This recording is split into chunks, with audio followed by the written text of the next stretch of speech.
عجل چیزم بچه ایمیجشون هم خیلی خفنه. من قشنگ اولین بار آرت فورکشو دیدم گفتم اینا کیه. من اول گفتم اینا خودشون نیست.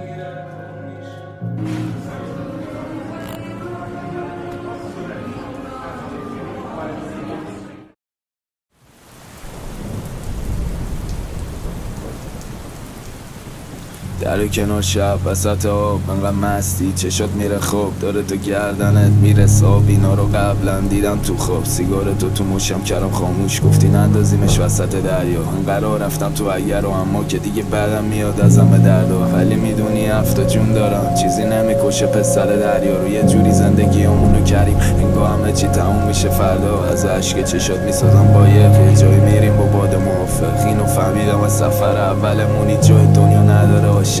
تو جمع بودم ولی تنها جاده کلار سوز و سرما. داشتی عکس مینداختی با برفا شعرشون کنی شب یلدا. میسوزم مثل ایزوم آتیش کودک درونم بازی نیالیش. من فقط یه چیزی پشیمونم کاش اون شب میدیدم دریا رو بیش. من حالم از آدم ها به هم میخوره تموم بدنم رده یه تیغه. تو تا چشام وسط کلی حرف داره سوز باد و صدای جیغه. میدم تو نمیاد بیرون هریه میخندی بهم میگی چه خریه. دویدم تپا رو رفتم بالا تو فهمیدم در جا قشنگ تریه. میپری پایین فرمول ساده از اون پایین اندازه دوتامو جا هست. گفتی این مدلی نگو میترسم و تنها بمونم اونقدر که ما از بچه ها صدامو میزنن از دور داره تاریک میشه جمع کنیم بریم.